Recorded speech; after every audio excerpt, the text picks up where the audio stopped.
ומאיפה התחלת? איזה תחום? התחלתי בהתחלה בסוכנויות פרסום דיגיטליות, הרקע שלי יותר מפיתוח עסקי ומכירות. את מנהלת יחידה גדולה בגוגל.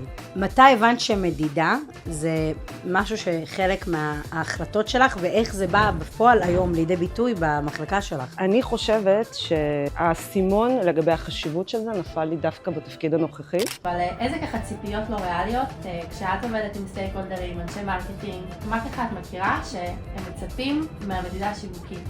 אני חושבת שהציפייה הכי לא ריאלית זה ציפייה לוודאות מוחלטת. לא דיברנו על זה, מה הרקע שלך בכלל? דיברת מאיפה התחלת, אבל כן. כאילו מה למדת? מה? אני למדתי, יש לי תואר ראשון בכלכלה, תואר שני במנהל עסקים עם התמחות בשיווק. יש לך טיפים איך לעשות את זה, איך לבנות מערכת יחסים כזאת, שבה הדאטה הוא באמת איזושהי קרקע מאוד מאוד פוריה ומצליחה להניע החלטות בארגון. יש איזה שינוי תודעתי שגם הצוותים של הדאטה צריכים לעשות. איפה את פוגשת היום AI? ביום יום שלך, בעבודה עם לקוחות, בעבודה עם הצוותים? איפה לא? אי אפשר להמעיט בדיסטרפשן שזה עשה. איזה ככה טיפ קטן אחד היית נותנת לאנשי דאטה היום? ברוכים וברוכות הבאים לעוד פרק של דאטה בייטס, שבו נדבר על פרודקט, דאטה, AI וכל מה שביניהם. שותפים שלנו לפודקאסט חברת ריזנלאבס היקרים והמערכות עדיה, טלי וניקול. שלום וברוכים הבאים וברוכות הבאות שוב לעוד פרק בדאטה בייטס, הפודקאסט שאנחנו נדבר פה על דאטה, פרודקט, AI, נשים, הייטק וכל מה שביניהם. והיום יש לנו אורחת חדשה. ואנחנו ממש מתרגשות פה לארח אותך. שלום מרינה. היי, גם אני מתרגשת. כולנו מתרגשות, זה מצוין. אני רוצה שנתחיל בזה שתציגי רגע את עצמך, ומי את? אז אני מרינה סוקולוב. אני מנהלת היום את תחום פתרונות המוצר והדאטה בגוגל ישראל. בקטנה. אני אחראית על ה-go to market של מוצרי הפרפורמנס והמדידה, והצוותים שלי הם מומחי מוצר בתחומים שונים, שעוזרים למפרסמים גלובליים להגיע למטרות השיווקיות שלהם. בעצם לחברות כמו שלנו, כאן בריזנלאבס, כאילו, אם אנחנו עובדים איתכם, כן. על הקמפיינים שלנו, זה מה שהצוות שלך עושה? אם צריך התמחות מוצרית, אז כן. ומאיפה התחלת? איזה תחום? אז אני נמצאת כבר בעולם המרקטינג תקופה. התחלתי בהתחלה בסוכנויות פרסום דיגיטליות, אז הרקע שלי יותר מפיתוח עסקי ומכירות. זה כאילו הנרטיב, זה הדבר הטבעי בדרך כלל שמגיעים לאזורים האלה, שמתחילים ממקומות כאלה? אני חושבת שיש הרבה צורך בעולם הזה במנהלי לקוח. ולכן, וכן, יש הרבה אנשים שמתחילים בעולם הזה, יש הרבה גם שלא. אני התחלתי בעולם של פיתוח עסקי, עברתי למכירות, אחרי הרבה שנים שם עברתי לאסטרטגיה ואופרציה, והגלגול הנוכחי זה הפן המוצרי והדאטה. היא אומרת גלגולים, ואני מסתכלת והיא נראית בת 6, ואני כזה, הגלגול, פעם, זה, ואני כזה, איזה היסטוריה, מעניין. כמה שנים את כבר בגוגל? ככה לסבר את האוזן? רק התקופה של גוגל, כי התחלתי לפני בדיגיטל מרקטינג, אבל התקופה של גוגל היא מעל לעשור. מטורף, מטורף, וגם זה עשור ממה שאני חוויתי, וגם העולמות שראיתי את המרקטינג בגיימינג והיום בסייבר, זה עולם שעשה שיפט מטורף. נכון. זה לא עולם שהוא סטטי לרגע. נכון, אבל זה מה שכיף. נכון. זה מה שאת אוהבת? נכון, זו עבודה מאוד דינמית, זה תחום דינמי, הכל משתנה. המוצרים משתנים, היעדים משתנים, האופן לתמוך בלקוחות משתנה, כמו ה-AI שמשנה עכשיו את הכל. נכון. חייב להגיד מילה, אנחנו... רק התחלנו. רק רק התחלנו. איך היום בעצם, שאת מנהלת יחידה גדולה בגוגל, מתי הבנת שמדידה זה משהו שחלק מההחלטות שלך, ואיך זה בא בפועל היום לידי ביטוי במחלקה שלך? וואו. וגם במה שאת מובילה כמנהלת. כן, אז אני חושבת שהאסימון לגבי החשיבות של זה נפל לי דווקא בתפקיד הנוכחי. כן. כי ראיתי חברה גלובלית גדולה עם תקציבי שיווק מאוד מכובדים, עושה מבחן אינקרמנטליטי על פעילות שיווקית שעשתה על קמפיין גדול. אז תגידי, פתיחת סוגריים, רגע, פתיחת סוגריים, אינקרמנטליטי, תוסיף. כן, זה בעצם מבחן שבודק בצורה אגרגטיבית, באמצעות שיטות סטטיסטיות, כמה אמרות הגיעו בגלל הקמפיין, שלא היו קורות אילולא הקמפיין. מוכח סטטיסטית. עשו מבחן על פעילות, ולא ראו שום ליפט בתוצאות. ופשוט הבנתי שיש הרבה מאוד תקציבי שיווק שהולכים על פעילות, שבסופו של דבר לא מביאה שום ערך עסקי לחברה. זה מצחיק, זה מה שאנחנו עושים על הקמפיינים שאנחנו עושים אצלכם. אנחנו כאילו מדדים את זה מהצד ההפוך. כן. שמתכננים את הבאדג'ט, ואת אומרת, כן. עכשיו, באיזה סטרים אנחנו נעשה, אם אנחנו עושים קמפיינים פייסבוק, בגוגל, זה, אנחנו בעצמנו, כן. כחברה עושים את זה. את הבדיקות האלה. אז זה באמת מאתגר, כי השאלה היא איך עושים את זה, האם עושים את זה נכון, האם התוצאות שאת מקבלת הן באמת אמינות, יש הרבה מאוד חפיפה בין צ'אנלים שונים, למי נותנים את הקרדיט, איך מחליטים על החלטות תקציביות בהתאם לתוצאות, זה תורה שלמה. זה מדהים כמה, כי אם פעם אני הייתי מסתכלת על מרקטינג כמשהו מבחינתי מאוד קטן, היום ככל שהעולם הזה מתפתח, גם כאש דאטה, אנחנו נכנסים לזה יותר, והיום אני מבינה כמה מרקטינג צריכים כן. את אנשי הדאטה, וכמה אנחנו ביזנס יוניט מבחינתי כאילו הרמטית. נכון. שפעם, אני לא הסתכלתי על זה ככה, פעם זה היה ממש הפרדה. כן, אני חושבת שאחד המפתחות להצלחה היא באמת החיבור בין היעדים העסקיים, כן. לבין צוותי המרקטינג וצוותי הדאטה. שכולם ידעו לנגן ביחד, לדבר את אותה השפה, לעשות פריורטיזציה לפי אותם KPIs, זה מאוד חשוב. נכון. זה גם מאוד קשה. מאוד נכון. קשה, ובכל חברה זה מושך לכיוון אחר, בטח אנשי דאטה שאנחנו כולם רוצים את דעתנו ושואלים את השאלות והם מושכים לכיוון שלהם ובסוף אנחנו נמדדים על הקק הזה. נכון. אז מרקטינג תמיד אומרים, אבל אנחנו הכי חשובים, אנחנו זה. כן. אני רוצה שנייה לקחת אותך לשיפט שעשית, גם אני נגיד על עצמי, התחלתי כ-AC ומאוד המון שנים רק רציתי להיות AC. ולא רציתי לעבור לניהול כי פחדתי להתרחק מהטכנולוגיה. כן. רציתי כל הזמן להיות שם, ודווקא כשעשיתי את המעבר לניהול, פתאום מצאתי בעצמי עוד דברים שמאוד אני נהנית, ולגדל את העובדים ולראות את ההתפתחות שלהם, ממש כמו הילדים כן. שלי, אלפי הבדלות, אבל ממש כמו הילדים שלי, שאת משקיעה בהם ואת רואה את הפיתוח האישי, וזה נתן לי כאילו פתאום צד אחר, נגיד, בקריירה. ואני רוצה כזה לשאול אותך, מתי היה לך מעבר מה-AC לניהול? איך ב-AC הרגשת ומול מניהול, מה את לוקחת? איזה סקיל סט? מה זה תורם לך עצמך כאשת מקצוע? אז אני חייבת להגיד שבעיניי התפתחות קריירה היא לא משהו ליניארי. זאת אומרת, זה לא שאת IC ואז את הופכת להיות מנהלת, וזה האפיק, זה הטראג'קטורי וככה צריך להמשיך להתקדם. אני, אחרי שעברתי לנהל, כן. ואפילו אחרי שכבר עברתי לנהל מנהלים, חזרתי להיות IC שוב. שזה מטורף. זה משהו מטורף, כי זה אני מאוד חושבת תחום. שרק ככה צומחים. אני חושבת שהיום, עם כל ה-AI, עם כל ההתקדמות הטכנולוגית, כשאתה רק בניהול, אתה קצת נשאר מאחור, כי הטכנולוגיה כל כך advanced, שאם אין לך המון שעות בשבוע גם להיכנס לטקטי, נכון. מאבדים את זה, וזה מדהים גם שעוד כל- עשית את זה תוך כדי בין הקפיצות, זה כן. מטורף. אז אני עשיתי את זה מבחירה ובמודע, זאת אומרת, זה לא שדברים התגלגלו ככה, ממש עבדתי בשביל שזה יקרה. ולא פחדת שזה יזיז אותך? כי אני חושבת שזה הפחד של גם המון מנהלים היום. אני חושבת שהייתי בתחום מסוים, הייתי בפיתוח עסקי ומחירות, הרבה מאוד שנים, והרגשתי שזה מה שאני יודעת לעשות. ושאני רוצה לדעת לעשות עוד דברים, והיו הרבה דברים שעניינו אותי. כן. והייתי מוכנה לקחת איזה ליפ אוף פייט כזה, של זאת אומרת, זה היה מעבר ל-IC, אבל גם באיזשהו תחום אחר. תחום אחר לגמרי. עברתי לאסטרטגיה ואופרציה, תחום אחר לגמרי, לא היה לי שום רקע בזה. להפך, תמיד כאב לי שלא הלכתי לאיזה חברת ייעוץ, ואמרתי, נעשה את זה. ופשוט עשיתי את זה. ואחרי זה חזרתי עוד פעם לנהל. אז אני ממש מאמינה שהמטרה צריכה להיות להמשיך להתפתח כבן אדם, להמשיך להרחיב את הסט כלים שלך, שיהיה לך מעניין, שיהיה לך יותר מה לתת.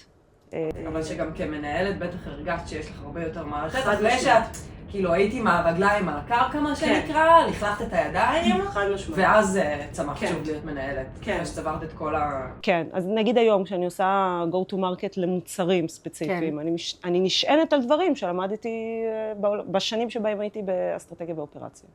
גם ברמת היעדים, הבנייה של התוכניות, וגם ברמת הריגור, לאיך לגרום לאופרציה לעבוד, איזה יעדים נותנים לעובדים, איך עושים מוניטורינג כמו שצריך שהכל עובד. זה כלים שאתה רוכש, אתה בעצם לוקח אותך אחר כך לכל מקום. נכון, אני חושבת שפעם, בתחילת הקריירה, שהייתי מסתכלת, אז תמיד הסתכלתי על אנשים שהתקדמו לניהול מאוד מהר. ואז קרה לי שהייתי מסתכלת אצלי, הייתי אומרת, הם התקדמו כבר לניהול, ואני עדיין לא, ואני עדיין כאילו זזה, ועשיתי גם אנליסט, וגם דאטה אנג'יניר, ואז גם דאטה פרודקט, וכאילו לקחתי המון, ורק היום, שזה קטע, שזה רק היום, 12 שנה בדאטה, כן, את מבינה מה זה נתן הגעתי לך. בשלה כן, בצורה כאילו הוליסטית, והקטע הזה שאמרת שזה לא לינארי, זה משהו שאני החזקתי עם עצמי. כן, כי אני מאוד בן אדם שבהתחלה היה מסתכל על דברים בצורה לינארית. כן. וגם משמעות לינאריות, זה היה הקורס זה כזה... אני גם חושבת שאם המטרה בסוף היא להיות באיזושהי קבלת החלטות אמיתית, אז אי אפשר להבין רק במה שאתה עושה, אתה צריך להבין איך כל המחלקות השונות של הארגון מתממשקות להחלטה מסוימת, איך זה משפיע על כולם, איך גורמים לכולם להיות מיושרים באותו כיוון, עם אותו ויז'ן, ואפשר להבין את זה לא בהכרח, אבל זה מאוד עוזר להכיר עוד דברים מלבד מה שאתה עושה. ואת מרגישה שהיום, למרות, את נמצאת באותו מקום עבודה, המון שנים. נכון. למרות שעשית המון שיפטים. נכון. והתקדמת שם וזזת. כן. אבל יש אנשים שהולכים למקומות כאלה, בו גוגל וגדולות, חברות הגדולות הגמפה, שהם נשארים. זה מרגיש שהם נשארים באותו מקום, והם יכולים לדפוק את השעון. היום זה כבר פחות קורה, אבל... את הרגשת שאת מביאה? צריכה לייצר את החדשנות הזאת. אני חושבת שבסופו של דבר כל אחד עושה מה שטוב לו. יש אנשים שבאמת נהנים ממה שהם עושים, וזה מספיק להם. וזה לא משנה אם הם עובדים בחברת גמפה או בסטארט-אפ, וכל עוד הם פרודוקטיביים, זה טוב להם, והם טובים לארגון, אז זה בסדר גמור. אני לא חושבת שכולם צריכים שיהיה להם את אותם המטרות והשאיפות.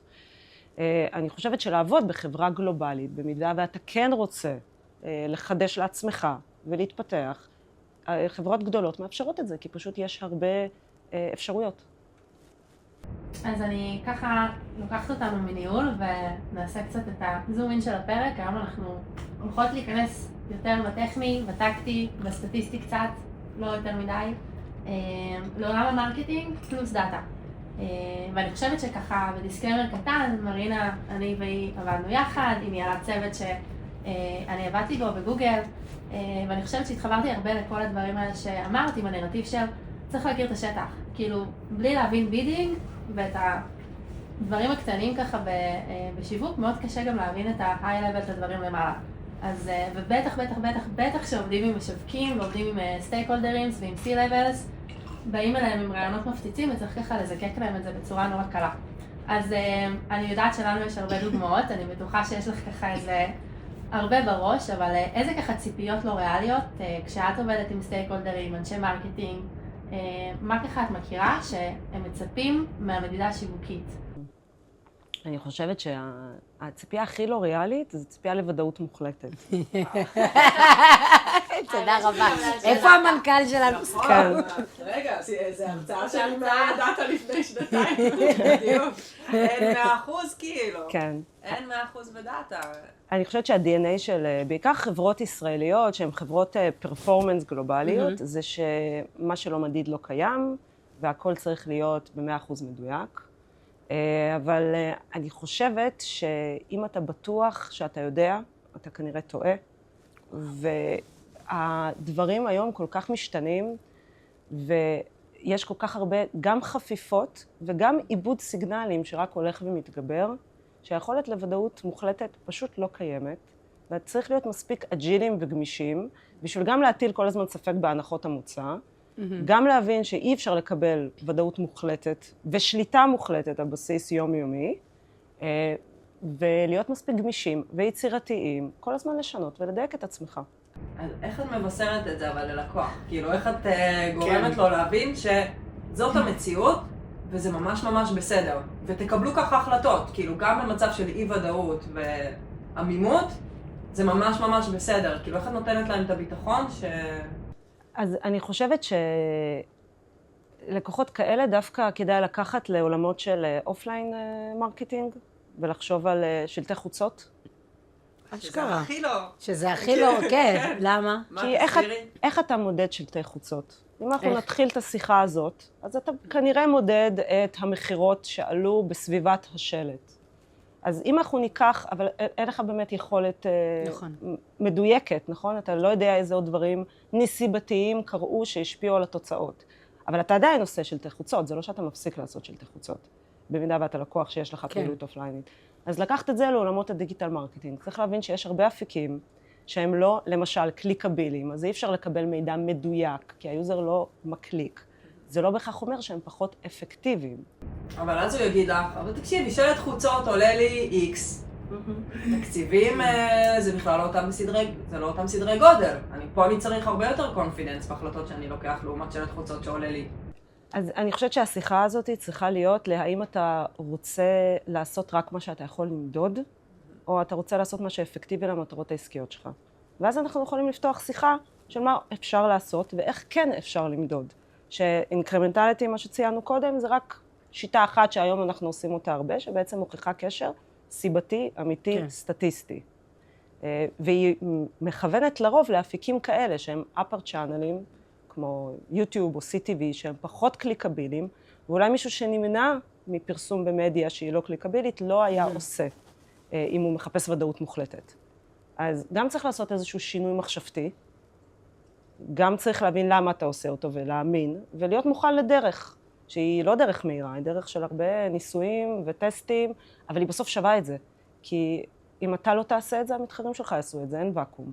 אם אתה לא רוצה להיכנס למקומות שהם פחות מדידים, בסופו של דבר המתחרים שלך כן יעשו, ואז השפעות הם גם לטווח ארוך ולא רק לטווח קצר. אז אני שמה לנו פה כזה כוכבית, דיברנו טיפה, הסברת לנו וגם למאזינים, כי לא כולם מכירים, מה זה אינקרמנטליטי. בואו נשים עוד כוכבית. מה זה attribution? אמרנו את זה כבר כזה כמה פעמים, קצת תסבירי לנו לקהל ולנו, ואז נפתח על זה ככה דיפ דייב. אז attribution זה מתן קרדיט להמרה ממודעה מסוימת. זה נעשה, או מקמפיין מסוים, זה נעשה במודל שהחברה קובעת. המודל הכי פופולרי הוא last click, וזה מאוד דומה למשל לתת את הקרדיט לשחקן כדורגל שהפקיע את הגול. ולא בישל, ואהבתי שאנחנו עושות דוגמאות על כדורגל. בוא ניקח את זה. כפי שאתם מבינות כמובן שהדאטה הם גברים, ולכן זה הדברים שאני שומעת. את רואה את זה. זה הדברים שיוצאים לי בוא בשלום. ניקח את זה לעולם שלנו, קים קרדשיאן, משיקה קמפיין לסקימס עם נו פייס. חמודים, יש שם את האיפור, יש שם את השיער, יש שם את הסטיילינג, יש שם את התאורה, את הצלמים. בסוף קימי בפרונט, אבל בסדר, אולי גם קריאיטיב. אבל כן, סבבה, לקחנו. אז ההבדל בין attribution לאינקרמנטליטי זה שבאטריביושן אתה באמת מקבל מספר. נכון. אחד, אתה חושב שהוא ודאי. לעומת זאת באינקרמנטליטי אתה מקבל טווח.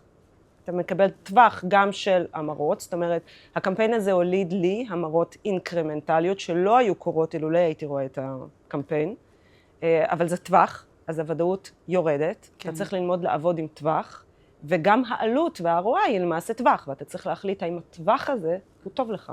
מה היתרונות בעצם בזה? אתה יכול למדוד פעילות שהיא לא קליקבילית, שאולי לא היית מודד אותה, אילולי היה לך את השיטות הסטטיסטיות האלה. כן, זה שיטות אחרות לגמרי.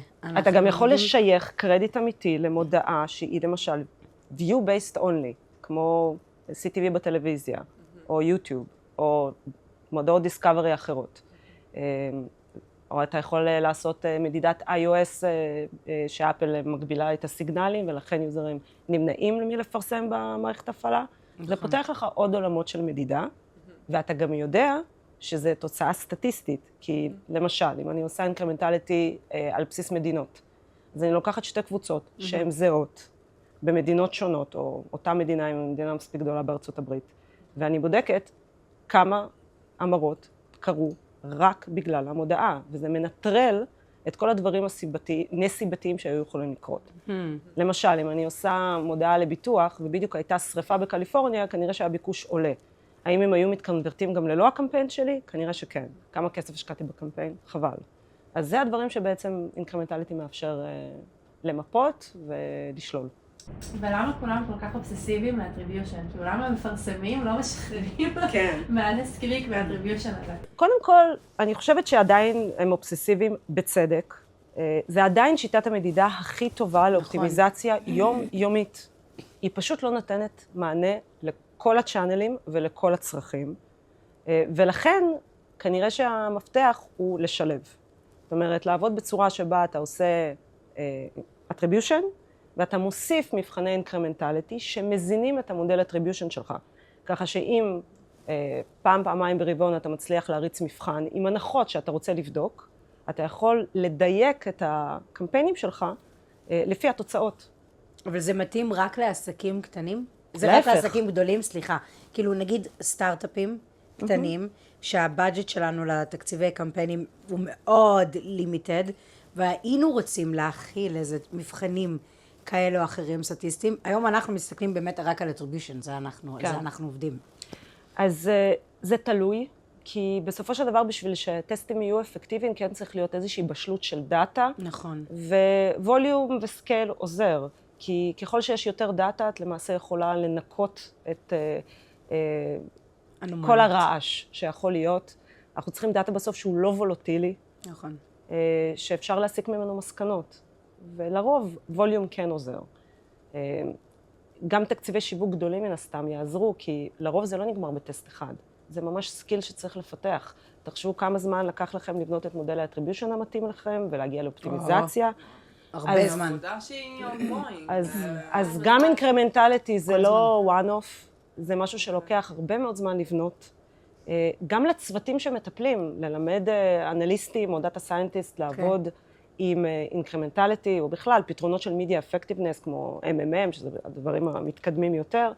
זה לוקח זמן, יש הרבה כישלונות, לומדים גם איך לעשות דיזיינים של מבחנים כאלה, גם איך לעשות אנליזה פוסט המבחנים. זה לוקח זמן ולכן כן צריך תקציבי שיווק מספקים שיכולים להצדיק, כן, ולהתמודד. כן. אז בסוף אנחנו רואים של סטטיסטיקה.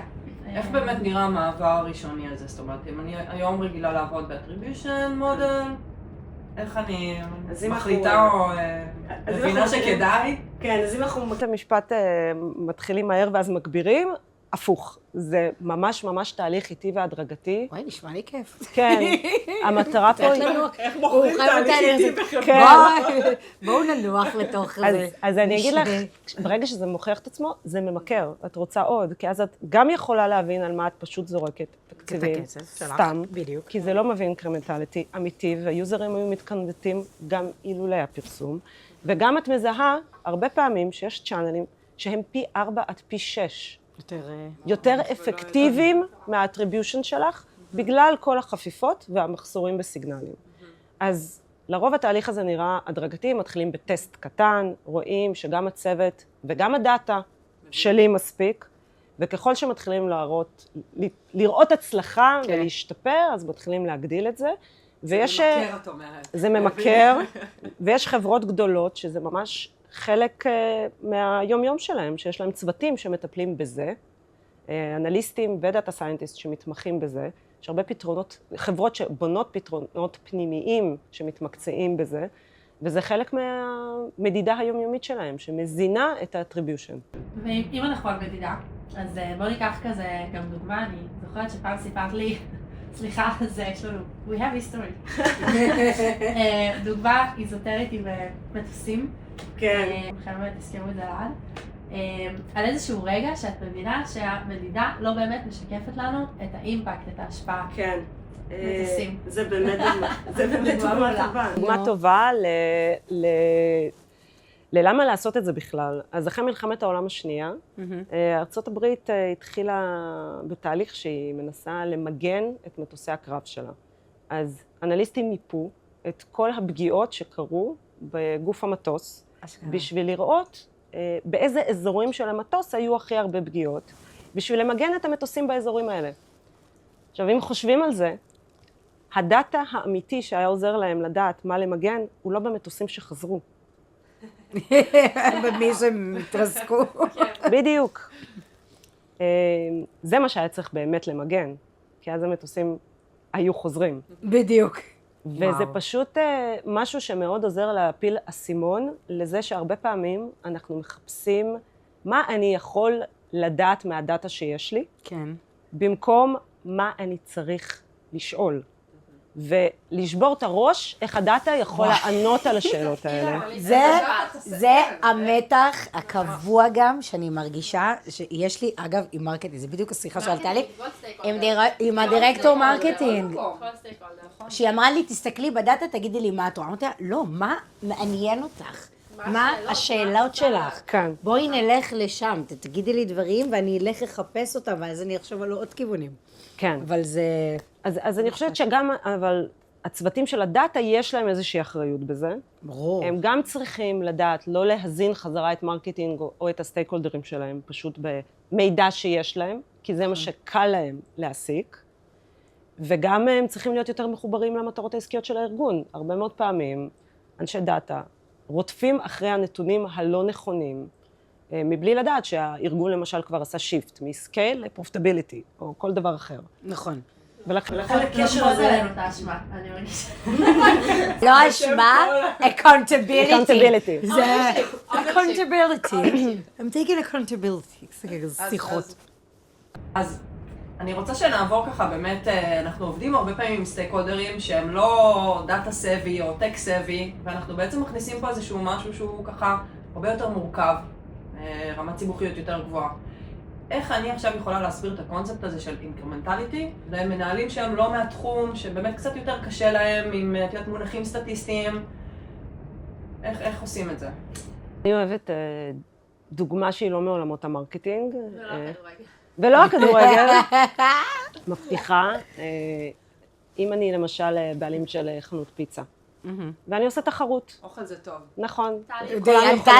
לטלי בוחר, אז זה כבר... עכשיו דיברת עליה, זהו. אני עושה תחרות בין כל העובדים שלי, מי מביא לי הכי הרבה לקוחות חדשים. ואני מחלק פליירים בצבעים שונים לכל אחד, בשביל שבסוף הערב אני אוכל לראות פלייר באיזה צבע זכה. נכון. ואחד העובדים הוא גאון שיווקי, הוא נעמד מחוץ לחנות פיצה שלי, ופשוט נותן פלייר לכל מי שנכנס לחנות. אם אני יודע שזה מה שהוא עשה, אז מן הסתם הוא לא יזכה בתחרות, ואני אנטרל את הצבע של הפליירים שלו. זה בדיוק מה שמבחני האינקרמנטליטי אמורים לעשות. אני אמורה לדעת מי הגיע לחנות פיצה בגלל הפלייר, ולא היה נכנס בכל מקרה. יפה. מעולה. וואי, עכשיו הדוגמאות האלה, א', מטוסים, כל פעם שאני אטוס אני אחשוב מה הפגיעות ואני גם אלך לבדוק את זה אחר גם כך. את מוכנה כאילו איזה לכל פחד. בן אדם בתחביב שלו, כדורגל, מה מדבר? כן. כדורגל ומטוסים. פיצה? קים קרדשיאן. קים קרדשיאן, זה... אנחנו ערוכים עכשיו לכל סטייק הולדר. נכון. את יודעת שהאנשים שאלו אותי על הסטורי הזה של קים קרדשיאן, אם היא באמת באה לפודקאסט, ואז אמרתי, מה? אתם נורמלים? זה פרק סיום עונה שלנו. רגע, אבל זה אנחנו ספוילרים. מעריצה אותה, נראה לכם? היא יכולה ללמד את כולם במרקטינג. היא מבחינתי, אגב, מעניין אותי מה, שנייה, אני חייבת לשמוע את מה כן. שיש למרינה. קים, אני צופה באישה הזאת, אני צופה אדוקה, כן. כבר עשור. אני מבחינתי, היא אחת נשות הביזנס הכי טובות שאני ראיתי בחיים האלה, באמת. אני מסכימה. והיא אשת מרקטינג מצוינת, ובכלל, כל המשפחה מבחינתי, הם יודעים לקחת, לא משנה על מה הם הולכים, הם יודעים לבנות מותג נכון. וברנד, והם יודעים לעטוף את כל הדבר הזה. אבל אחותי, יש לה סוללה. רגע, אבל לפני שהיא נהייתה סוללה החיים, היא יודעת מה היא עושה. היא הגיעה למשהו, זה סתם כן, מעניין היא אותי יודעת מה היא עושה. מה הטוסנט שלך בתור הטוסנט מרקטינג. שלי זה שאני חושבת שהיא יודעת להשתמש בסושיאל מדיה בצורה פנומנלית, מבינה איך יוצרים באז, כן. ואני חושבת שגם מהפן המוצרי, המוצרים שלה לא רק יודעים לרכב על טרנדים, יודעים ליצור טרנדים ויראליים. ויש לה את זה, יש עליה. יש עליה. כן. אז אני שמחה שכולנו כן. מעריכות אותה. קים קיי שלנו. אני חושבת שדיברנו פה על דאטה ומדידה ואיך את עובדת עם ביזנס יוניט שהם לא דאטה. ובסוף, אנחנו תמיד נמנעות מלהגיד שאנחנו רוצות, שאנחנו סומכות על הבטן שלנו והאינטואיציות וכאלה. אבל איזה שאלות, נגיד הנהלה, שואלים אותנו כשהם לא סומכים על המדידה? איך את מנהלת המתח הזה? אני חושבת שהשאלה הכי טובה שהם יכולים לשאול זה האם באמת הפעילות הזאת הייתה קורית, גם אם לא היינו משקיעים בשיווק ומדיה. זאת אומרת, זו שאלה שבאמת מטילים ספק באטריביושן הנוכחי. מפה אפשר לפתוח שיחה על אינקרמנטליות ושיטות מדידה מתקדמות. מצד שני, ספקות פחות טובות לצוותי מדידה, זה ספקות בכלל על כמה הדאטה שלנו הוא ולידי, האם אפשר בכלל לסמוך עליו. בשביל לבנות אמון כזה, צריך שהצוותים יהיו מסוכרנים. זאת אומרת שה-KPIs של צוותי הדאטה יהיו פרוקסי טוב להצלחה עסקית. איך מקבלים על זה ולידציה? אז אני חושבת שצריך, קודם כל יש מגבלות. לפעמים הדאטה לא מאפשר פרוקסי טוב להצלחה עסקית, אבל אולי יכול להיות פרוקסי טוב למשהו שאנחנו יודעים שמוביל להצלחה עסקית. למשל, אנחנו מתמקדים במיתוג, ואנחנו יודעים שקשה לנו לקשר אותו למחירות, אבל אנחנו כן יכולים לקשר אותו לעלייה בחיפושי מותג, שאנחנו יודעים שיש להם אינטנט. ואז לעשות איזשהו חיבור שהוא חיבור הדרגתי. אבל זה משהו שממש המנהלים צריכים להסתכרן עליהם בצורה תדירה, כי גם המטרות העסקיות משתנות כל הזמן. את אומרת מנהלים, זה לא רק מנהלי הדאטה. נכון. זה מנהלי הצוותים העסקיים. חד משמעית. צריכים להבין שיש להם גם חלק בזה, והם אמורים לעבוד ביחד עם צוות הדאטה בשביל להגיע כן, הם צריכים להזין אותו במידע, במטרות, ולהחליט ביחד על KPIs שגם יהיו אמינים עבור מקבלי ההחלטות, וגם הדאטה יוכל לעבוד איתם.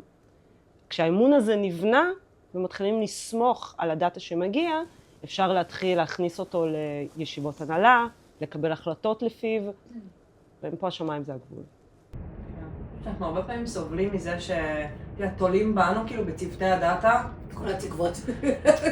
כן, מדובר פה על מערכת יחסים. זאת אומרת, יש איזושהי הזנה של הביזנס בצוותי הדאטה, שאם הוא מתקיים בצורה טובה, ואם המערכת יחסים הזאת שאת מתארת אותה נבנית בצורה טובה, אז זה ווין ווין. כן. ממש מרגישה את זה גם עכשיו.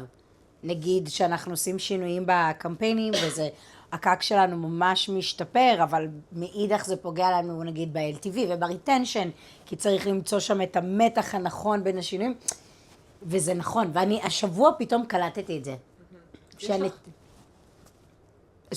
שאני אומרת שהנטייה של אנשי דאטה ללכת ולרוץ ולחפש כאילו כל הזמן דברים מיוחדים ומגניבים, להשאיר, ובסוף אני מרגישה שהאימפקט הכי גדול שלנו דווקא יהיה מהבניית המערכת היחסים הזאת, ולעבוד יותר צמוד, כאילו.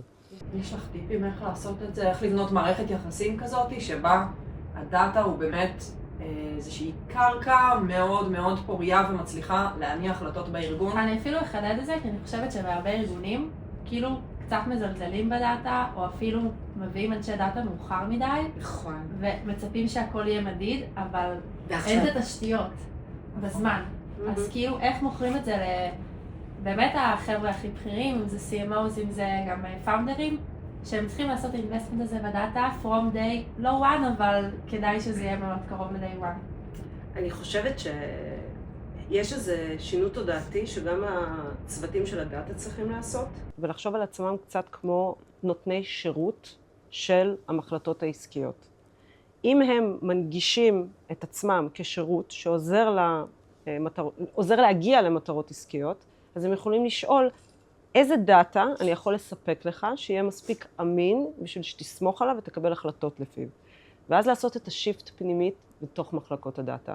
זה בסופו של דבר מערכת יחסים שצריך לבנות, היא תתפתח, היא תשתנה, אבל גם נגיד מחלקת השיווק או בכלל מי שמנהל את הביזנס צריך לראות את הדאטה כמשאב שיכול לעזור לו לצמוח, ובשביל זה הדאטה צריך לדעת לשאול את השאלות הנכונות ולבנות את הצוות והיכולות בהתאם. אגב, מבחינת באמת צוותים ויכולות, גם על גוגל, גם על הלקוחות שאת עובדת איתם, את רואה תפקידים חדשים, קצת שוני באופי של הסטייקהולדרים שלנו? אז אני חושבת שבכותרות זה אותם תפקידים, אבל הם מתרחבים לעוד יכולות. אוקיי. אז נגיד בעולמות האלה של מדידה, אני רואה שגם אנליסטים, גם דאטה סיינטיסט ואפילו אינג'ינירס, היום עוסקים בפתרונות שהם יותר בודקים את האפקטיביות של המדיה, ומתעסקים בשיטות סטטיסטיות, באינקרמנטליטי או ב-MMMים. כאילו לא רק באימפלמנטציה עצמה, אלא ממש לראות את הקואליטי ולעשות את הפוסט אימפלמנטיישן טסט. הכל. דברים שהיו יותר, נראה לי דאטה סיינס. כן, נכון. בעיקר מתאפשר בזכות ה-AI. ממש. כן. בוא נספור כמה פעמים אנחנו אומרים AI בפרק. אני חושבת שזה גם נורא תלוי מה גודל ובשלות החברה, אבל ככל שהיא גדולה יותר, אז גם מתפתח צורך לבנות את המחלקות האלה in-house, ואז באמת התפקידים האלה מתרחבים מאוד ומעמיקים. אני ממש אוהבת את זה, שכאילו שיש העמקה והתרחבות, כי זה מרגיש לי שזה לא נגמר. ולכל תזוזה שאתה יכול לעשות כאיש דאטה, אתה כבר היום יכול להיכנס לעוד רבדים, אפילו זה הדליק אותי עכשיו. כזה, אני יכולה להגיד שאני גם בגוגל יש לנו, וגם אני עובדת מול חברות שיש להם אנשים שהם, נגיד, עם תואר שני באקונומטריקה, ומתעסקים באינקרמנטליטי. לא דיברנו על זה, מה הרקע שלך בכלל? דיברת מאיפה התחלת, אבל כאילו מה למדת? אז אני למדתי, יש לי תואר ראשון בכלכלה, ותואר שני במנהל עסקים עם התמחות בשיווק. חשבתי שהיא תגיד שוב חקר ביצועי. לא. מתי עשית את התואר השני? מה היה מתאים לה, ממש. באיזה שלב בקריירה עשית את התואר השני? באיזה מדינה גם? כן, זה מאוד... זורקת. כן, זה... למדתי, עשיתי את התואר השני בבלגיה. מעניין. כן, אל תשאלו. למה? תביא לנו ג'וס. הדברים התגלגלו בצורה כזאת, אבל זו הייתה חוויה מאוד כיפית. כן. זה היה הרילוקיישן הראשון שלי, אחרי זה היה לי עוד רילוקיישן בדבלין, שהוא כבר היה עם גוגל. זהו, שכחתי מה הייתה השאלה. לא, שאלתי... באיזה שלב בקריירה, כשעשית את התואר השני, למה אני שואלת את זה? כי אני עם 2 תארים ראשונים. כן. ביליתי המון שנים באקדמיה מן הסתם. כן. וידעתי שאני אעשה תואר שני. היה לי ברור שאני אעשה תואר שני. והייתי בוויקס. ופשוט כל שנה, כשהתחילו הרשמות, אני כזה, אני ארשם, אני לא ארשם, אני זוכרת שגם אני וניקול דיברנו על זה הרבה. הכל נרשמה ועשתה. MBA בקורונה, אמרתי, אני רוצה רימוט. אני זוכרת, אבל באמת יש קורונה, אני קורונה. נכון, אבל פשוט כל שנה הרגשתי שהזמן של הלימודים ייקח לי מהלמידה שלי בעבודה. אבל אני חושבת מהקריירה, מהאימהות, נראה לי שכולנו כזה, זה הרבה all at once. אני חשבתי שאני עם דוקטורט כבר, אחותי, אז מה, ואז אמרתי, לא, אני לומדת בחוץ מלא. רגע, אז מתי בקריירה? בפנסיה. כאילו באיזה שלב בקריירה אני עשיתי את זה מאוד מוקדם. עוד לפני שנכנסתי, כן, עוד לפני שנכנסתי לעולמות האלה של את חושבת שזה תרם לך? כאילו זה נתן לך איזה גושפנקה? וואו, אני מה זה לא רוצה שזה יישמע כאילו אני לא ממליצה על לימודים גבוהים. תספרי לנו, אל תעשו תואר היום, כל האלה ביוטיוב, לא לעשות. כולנו פה עשינו תארים. כן, יש לך פה... הגענו לכל מיני מקומות. כן. תעשו, תלמדו. איפה ומה זה כבר עליכם. כן. לגמרי. נראה לי שכל העולם הזה כזה שיפטינג, ואם אנחנו כזה כבר עברנו טיפה ל-high-level, אז טיפה באמת על העולם הזה של כן ניגע קצת ב-AI, לא יותר מדי. קצת. איך זה טיפה משנה, או הרבה, את התחום שלך, מה שאת רואה מסביב, את הציפיות מהלקוחות, אולי גם בפן הניהולי, אני זורקת לך פה הרבה, אבל קחי את זה לאן ש...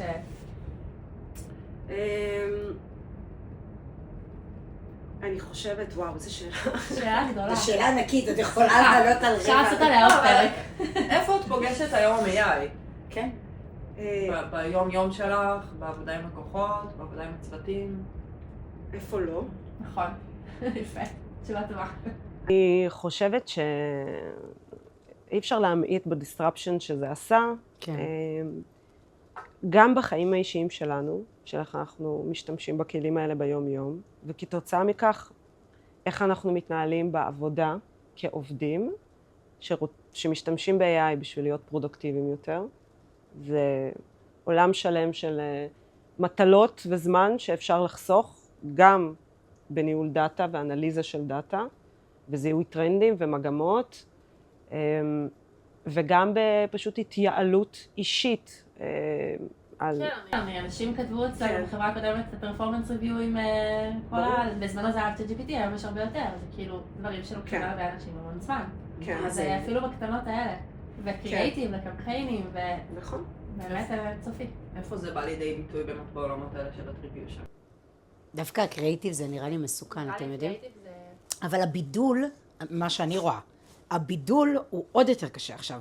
כי כולם משתמשים בכלי AI ועושים ג'נרייט מאותו הסורס, ודווקא שם בעולמות המרקטינג את צריכה עוד יותר, כאילו, את הלייר הבא, כי פעם אנשים היו חושבים, עושים ישיבות, איך לפצח רק. היום שמים את זה באיזה כלי, והכל קצת נראה קופי פייסט כזה. אז יותר קשה להתבלט. אני חושבת שבהתייחסות הזאת של קריאיטיב, האתגר האמיתי הוא יהיה איך להשתמש ב-AI, אבל בצורה שלא תפגע באמון. כי בסופו של דבר, ברגע שאתה רואה שזה AI, זה קצת מוריד לך. נכון. ואפשר היום להגיע לתוצרים ברמה מאוד מאוד גבוהה, וצריך להשתמש בזה, זה באמת חוסך המון כסף וזמן לארגונים, אבל צריך גם לשמור על איזשהו אותנטיסיטי, שיאפשר לצרכנים להתחבר למותג שלך, למרות שאתה מפרסם ב-AI. ואני חושבת שהשלב הבא בעולמות הקריאיטיב יהיה באמת לפצח את עניין האמון. כמו שגם דרך אגב בשיחות טלפון, במחירות מאוד מנסים להבין איך אפשר גם פה להתייעל. שלהתייעל זה בעצם אומר ש-AI יוכל אולי לעשות SDR, יוכל אולי לעשות את בדיוק היה לנו שיחה על זה. הטלפונים עצמם, ואז אתה שומע שכש-AI מתקשר אליך, אנשים בעיקר מתעסקים בזה זה AI, איזה קטע, ומנתקים. כן.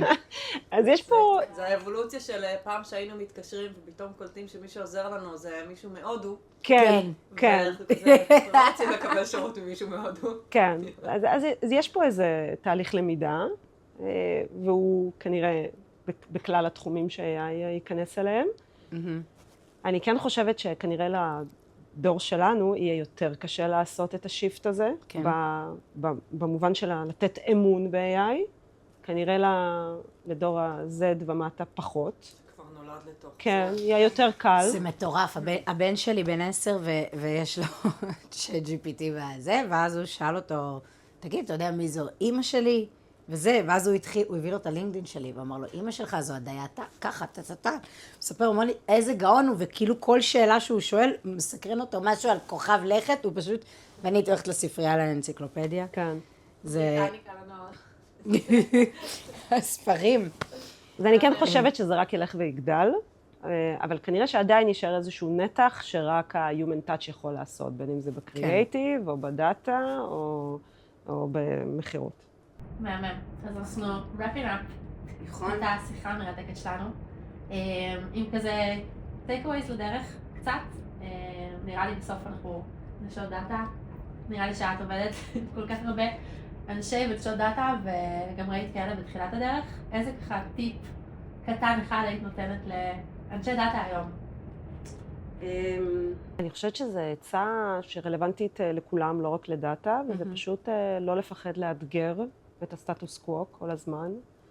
בעיקר דרך אגב, אם אתה רואה את עובדת בחברה גדולה, יש נטייה לדברים להתקבע, אבל מה שהתאים לפני 10 שנים זה לא מה שבהכרח מתאים היום. וצריך להיות מספיק אג'ילי וקריאטיבי, להיות זה שדוחף לשינוי. לא לפחד שזה יפגע בך, להיות אמיץ. ובשביל לעשות את זה צריך כל הזמן ללמוד ולהתפתח, אז בעצם לשמר רעב, באמת לגדול בעצמך בשביל להגדיל את האנשים סביבך. לשמר רעב. אז אני גם רוצה להגיד תודה למרינה, וגם רוצה לקחת את כל הטריביושן לפודקאסט הראשון שלה. שזה נהדר פה. תודה, היה לי ממש כיף. תודה רבה, היה ממש כיף. תודה לריזן לאבס שאירחו אותנו, ואיזה כיף לנו. ביי. ביי ביי.